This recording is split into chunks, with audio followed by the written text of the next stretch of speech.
Isyana melihat bahwa Tama belum pulih dari keterkejutan ekstrim saat ini, jadi dia berkata dengan nada meminta maaf, "Maafkan aku, tuanku, aku tidak bermaksud menakut-nakutimu, tetapi kamu hanya bertanya tentang hal itu, dan aku tidak berani berbohong, jadi aku hanya bisa mengatakan yang sebenarnya." Dia sedikit tenang, memandang Isyana, dan bertanya kata demi kata, "Apakah Anda bepergian dari lebih dari 300 tahun yang lalu, atau apakah Anda hidup dari lebih dari 300 tahun yang lalu hingga hari ini?" Isyana menjawab, "Tuan muda, aku telah hidup sampai hari ini." Tama terkejut, dan bergumam, 300 tahun yang lalu, Anda melihat pohon teh itu melintasi malapetaka di selatan. Lalu, berapa umur Anda tahun ini? Isyana berkata dengan serius, "Tuan, budak itu lahir pada tahun 1646 dalam kalender Gregorian." Tama merasa pusing untuk beberapa saat. Dilihat dari usianya, Isyana bisa dianggap sebagai leluhurnya, dan waktu yang tercatat di silsilah keluarga Renza mungkin tidak lebih awal darinya. Jadi Tama berseru, "Pada tahun 1646, lalu Anda, oh tidak, maka Anda hampir berusia 400 tahun sekarang." Sambil membungkuk, dia berkata dengan hormat, "Tuanku, kau tidak perlu memanggilku, Anda panggil saja aku Isyana." "Tidak," Tama berkata dengan sangat serius, "usia Anda hampir 400 tahun, saya tidak bisa memanggil Anda seperti itu." Isyana tersenyum, dan berkata dengan serius, "Di mata budak itu hanyalah seorang gadis yang tidak bisa tumbuh dewasa, bukan penyihir tua." Meskipun budak itu memang telah hidup selama hampir 400 tahun, tapi aku masih berusia 17 tahun. Tama tiba-tiba merasa malu, dan kedua suara di hatinya berdebat sengit saat ini. Satu suara berkata, dia benar. Meskipun dia telah hidup selama hampir 400 tahun, dia selalu menjadi gadis berusia 17 atau 18 tahun. Suara lain berkata, tapi dia sudah hampir 400 tahun. Apa konsep usia 400 tahun? Kau, Tuan Tama, belum berusia 30 tahun ini. Tama takut akan keterikatan seperti itu, jadi dia dengan cepat menggelengkan kepalanya, membuang semua pikiran ini, dan kemudian bertanya kepada Isyana, "Kamu?" Begitu kata "kamu" keluar dari mulutnya, dia bisa dengan jelas melihat kilatan cahaya di antara alis indah Isyana, jadi dia dengan cepat mengubah kata-katanya dan berkata, "Tidak, aku ingin mengatakan kamu." Kemurungan Isyana langsung menghilang, dia tersenyum manis, dan bertanya dengan malu-malu, "Apa yang ingin kamu katakan, tuanku?" "Aku mendengarkan." Tama bertanya dengan heran, "Apa yang kamu lakukan? Bisakah kamu hidup sangat muda selama 400 tahun? Kau bahkan tidak terlihat seperti berusia 18 tahun. Bahkan jika kau terus meminum pil peremajaan, tidak mungkin kau meremajakan, bukan?" Isyana dengan cepat menjelaskan, "Kamu salah paham, aku tidak meremajakan.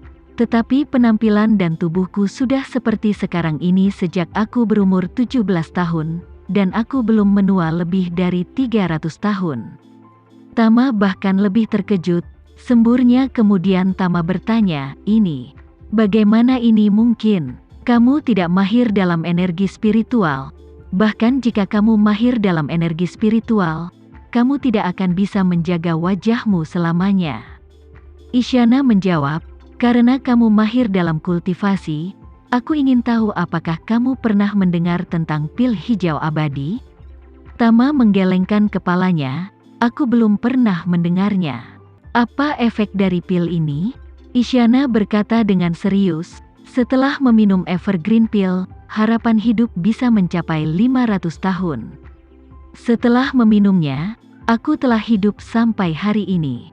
Mata Tama membelalak, "Apakah memang ada pil ajaib seperti itu?" "Tentu saja," kata Isyana, sambil melihat tablet roh ayahnya tidak jauh dari sana. Dia berkata dengan sungguh-sungguh, "Keluargaku ada di depanmu. Almarhum ayahku bersumpah bahwa tidak akan ada penyembunyian atau penipuan dalam setiap kata yang diucapkan antara budak dan puteranya hari ini. Penyembunyian sebelumnya benar-benar merupakan pilihan terakhir, dan aku harap kamu akan memaafkanku. Tama mengikuti pandangannya dan melihat bahwa di tablet spiritual tertulis tablet spiritual mendiang ayahku Louis dalam 8 karakter besar. Saat ini, Tama tidak lagi meragukan kata-kata Isyana. Dia menekan kengerian di hatinya dan bertanya, "Apakah ayahmu memberimu pil hijau abadi yang kamu minum?" Isyana berbalik dan melirik tablet roh ayahnya lagi, dan berkata, "Ya, pil evergreen diberikan kepadaku oleh ayahku sebelum dia meninggal." Tama bahkan lebih terkejut, karena ayahmu memiliki pil evergreen, mengapa dia tidak meminumnya sendiri sebelum dia meninggal? Apakah kamu masih harus mati jika kamu mengambilnya?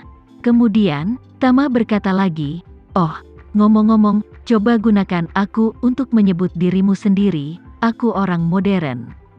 Aku benar-benar tidak terbiasa dengan itu. "Oke, aku akan mencoba yang terbaik." Isyana mengangguk ringan, dan berkata dengan wajah sedih, "Kembali ke pertanyaan barusan, tuanku, lebih dari 300 tahun yang lalu, ketika aku benar-benar berusia 17 tahun, aku masih muda. Ketika aku sedang berlatih menyulam di kamar kerja, ayahku yang berada ribuan mil jauhnya tiba-tiba muncul di depanku. Obat mujarab yang tidak diketahui diberikan kepadaku, dan aku disuruh meminumnya dengan patuh tanpa bertanya apapun. Aku tidak tahu apa efek ramuan ini, tetapi perintah ayahku tidak boleh dilanggar, jadi aku mengambil ramuan itu. Setelah meminumnya, ayahku baru kemudian memberitahuku pil apa itu dan apa efeknya." Dia berkata dengan mata merah, dan berkata dengan lembut, "Adapun mengapa ayahku tidak meminumnya sendiri, tetapi memberiku pil hijau abadi. Dia mengatakan itu karena dia tidak mau suatu hari nanti, dia akan melakukan ini, untuk melihatku mati karena usia tua di depan matanya sendiri. Ayahku juga mengatakan bahwa jika ada obat yang memungkinkan seorang ayah hidup selamanya dan melihat putrinya menjadi tua dan mati perlahan, maka obat semacam ini bukanlah obat, tapi racun.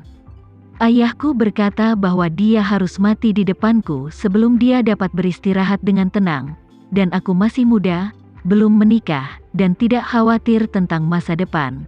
Jadi setelah aku meminum pil hijau abadi, aku akan baik-baik saja. Hiduplah dengan baik, hiduplah selama 500 tahun. Tama tiba-tiba memikirkan sesuatu, dan berkata, "Kamu bilang umurmu lebih dari 300 tahun, jadi anakmu." Isyana menatap Tama dengan samar, dan berkata dengan marah, "Tuanku, meskipun budak ini telah hidup lebih dari 300 tahun, aku masih seorang gadis yang murni dan lugu, dan aku belum pernah menikah. Selain itu, aku telah diburu selama bertahun-tahun. Setelah beberapa waktu, aku harus berpindah tempat dan hidup dengan identitas yang berbeda. Bagaimana aku bisa punya anak?" "Oh," Tama dengan cepat berkata dengan nada meminta maaf, "Maaf, ini salahku."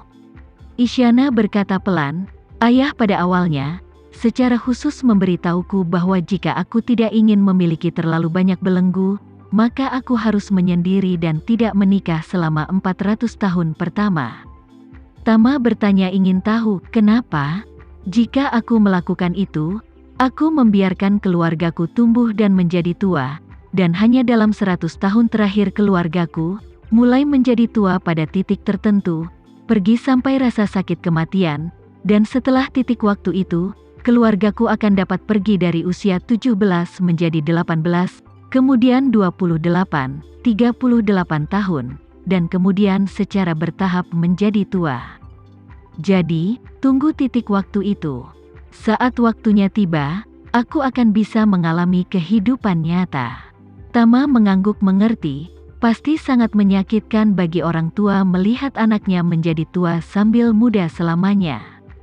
Oleh karena itu, merupakan keputusan yang sangat bijak bagi ayah Isyana untuk memberinya pil hijau abadi dan menjelaskan bahwa dia tidak dapat menikah selama 400 tahun pertama.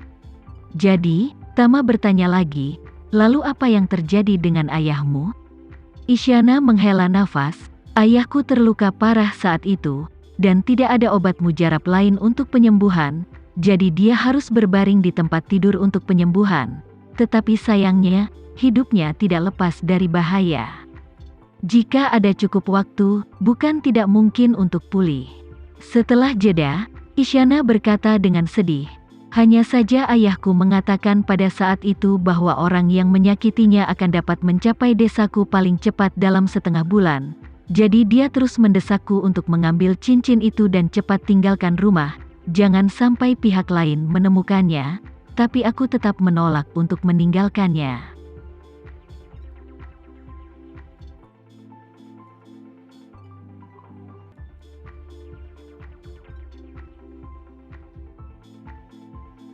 Sekian dulu ya video kali ini, kita lanjutkan lagi videonya di lain waktu. Oh iya, bagaimana menurut kalian? Semoga bisa sedikit menghibur kalian semua. Untuk teman-teman yang baru nonton, jangan lupa subscribe ya, hehehe. Dan kalau teman-teman ada yang ingin gabung langganan, bisa langsung gabung saja untuk dapat fitur yang menarik dan sedikit membantu Mimin. Terima kasih banyak sudah menonton, sampai jumpa lagi, bye bye bye.